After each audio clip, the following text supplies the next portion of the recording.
This is another story. This one is A Month of Christmases. Uh, Santa looked worried and a lot older and thinner than I thought he'd be. He bit his nails as he hovered over me. He told me that he had lost his magic hat and glasses and was worried that if he didn't have them, Christmas would be ruined. I sat up in bed, smiled, and took his hands in mine, telling him not to worry and that I would find them. He smiled, said thank you, and that if I did find them, he would give me whatever I wanted. I said it is not a matter of if, but when. He smiled, then mentioned something about all the work he still needed to do, and with that he vanished into thin air. You may be asking why Santa came to me in my bedroom in the middle of the night. I am, after all, only a 11-year-old kid who lives in one of the most remote areas of Alaska. The only reason I can discern as to why he came to me is because I am perhaps the biggest fan of Santa ever.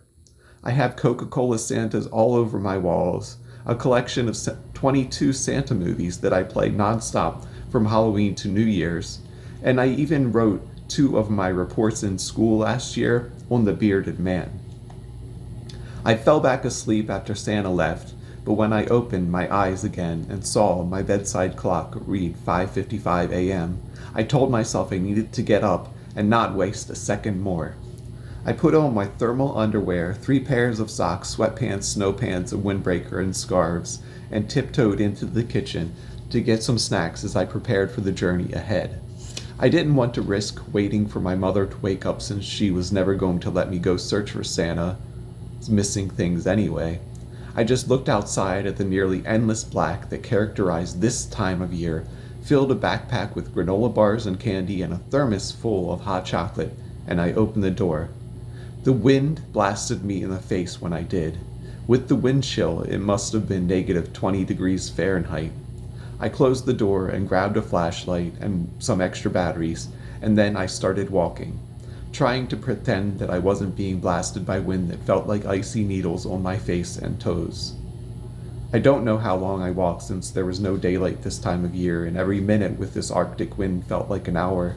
I walked past and narrowly avoided a few polar bear cubs, some Arctic foxes, and almost fell into a deep ravine because I could not see where I was going.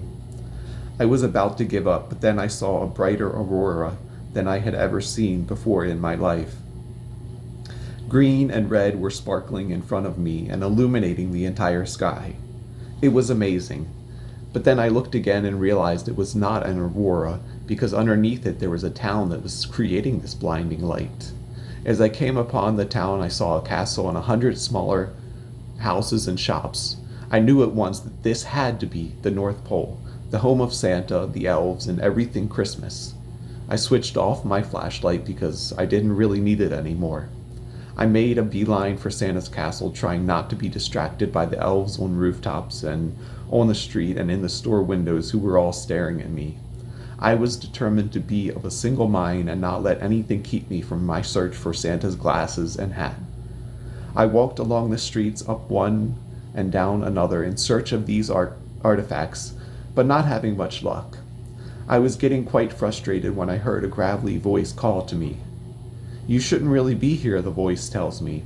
"This Santa is not to be trusted." The voice tells me to come in her hut and she will cook me some soup and help me to get home. I am fooled by her pleased and kind-sounding voice, but when I enter her hut and take a good look at her, a feeling of intense disgust overtakes me. She can't keep eye contact with me, and she has disgusting boils and scabs all over her face, and her red nose is filled with an oozing phlegm. Certainly, she cannot be trusted, and so I run away in horror. I then find myself at the North Pole Gate, which I surmise must surely lead directly to Santa's castle. I open them by hand. They are huge and ornate iron monstrosities. But I can't proceed further because the road beyond it and the bridge beyond it to Santa's castle is in ruins. Did I really come this far just to be thwarted here? I decide I am going to find another way into the castle as I keep looking for Santa's hat and glasses. I really don't care that my toes are starting to become numb and I am all out of granola and hot chocolate. I have a mission. I am the one that Santa chose. I walk east, keeping the town in view. I pass some ice nymphs who try to tempt me with a song, telling me that if I want, I can stay with them and rest near their fire. They are beautiful women and try to seduce me with glances, but I tell them, why would I want to stay with beautiful women? They look confused at me, then realize how young I am and decide they will try to tempt me with gold and candy bars. But my resolve is made of steel, and I just keep walking. I continue on until I come upon a gigantic snowman. There, near his head, 20 feet off the ground, are Santa's glasses, and beyond that, his hat. I run as fast as I can and climb upon this snowman. I am so overjoyed I don't realize until I have both items in my hand that this snowman is moving. And more than that, this snowman is angry at me. "You thief!" the snowman roared. "You can't just take whatever you want." "But these are Santa's," I say. "Finders keepers," he tells me, "and now it is time for you to be smashed into a snowball." "Please," I say, "maybe we can make a trade." The snowman furrows his brow and pauses. "What do you have to offer me?" he asks.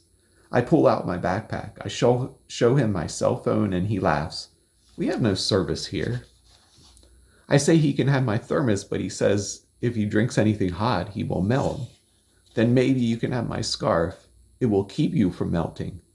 "I will need more than one scarf," the snowman said, and so I gave him my other scarf and my hats and my boots, and all 3 of my pairs of socks. And then finally, when I'm wearing nothing but my underwear, the snowman smiles and says I can have the hat and glasses, and he walks away wearing my clothes.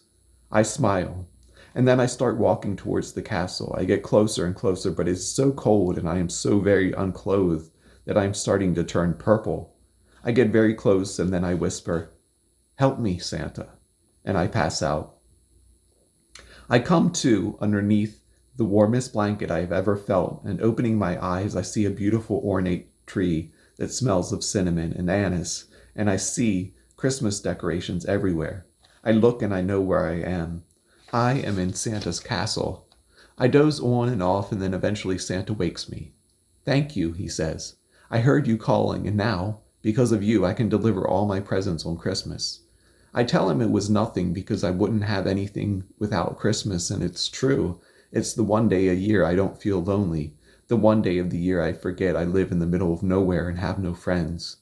I insist I need no reward, but he insists on repaying me in some way.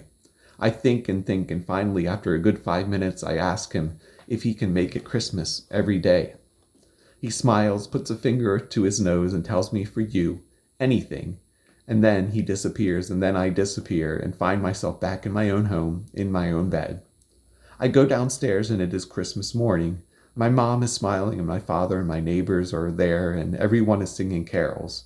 We all open presents and drink cider and eat too much and spend the evening playing in the snow, and we stay up late playing our new Nintendo games, and with hearts full of joy, we fall asleep. Then I wake up the next morning and it's Christmas again. Just as beautiful, just as joyous as the day before. I get more games, some new sweaters. I don't even mind getting socks. I don't know how I'm going to find time to play with all these toys, but I am so happy I can't worry about it. A month of Christmases pass and our house is full to bursting with new toys, new cars, and even some gift certificates for free airfare. I am so overcome with gratitude and joy and so glad I don't feel lonely. I tell my family that we should visit Santa to thank him. And so we set out in our state-of-the-art snow ski with the seat warmers and power boosters and make a beeline for the North Pole. On the way there, however, I noticed the world has changed. Something about our town seems somehow grayer than before. No one seems capable of smiling. I ask someone on the street how they can be so dour when Christmas is every day, and they look at me dumbfounded and say, "Huh? What are you talking about?" I am confused at first, but then it dawns on me. Has the happiness and joy of Christmas all been sucked dry for others, just so me and my family could have Christmas every day? Was that even possible? If so, it didn't seem right. I find the witch and ask her if that is what has happened, and she snickers. "I told you not to help that man," she said. I told you he is evil. I don't know what to do. I fear going back to ordinary life after months of Christmases, but I know that I must, for everyone else. I told her I did not think Santa was evil, but she tells me that's because I've been deceived by things and that I may be happy now, but one day I would wake up and realize that my soul was sucked dry too. Then how do we stop him? I asked. The witch shrugged and said I could join her and try to figure it out, and so, reluctantly, I followed the old witch into her place. The next day, the witch starts coughing and hacking. I try to get her to a doctor, but she tells me to leave her be, that she just wants to be at peace. You never told me how you came to live here, I said. She laughed and coughed and told me that once, when she was very young, she too was fooled by Santa, though for her it cost her everything, and I had to hold on until someone came to take my place. But now that you are here, she said, I can pass on, knowing that my work will not die. And with those words, she passed away. And as I watched her go, I started to smell like she did, and walked like she did, and when I looked in the mirror, there were boils on my nose. I looked like an old witch just like her, and I knew in that moment that it was my duty to stop Santa at any cost.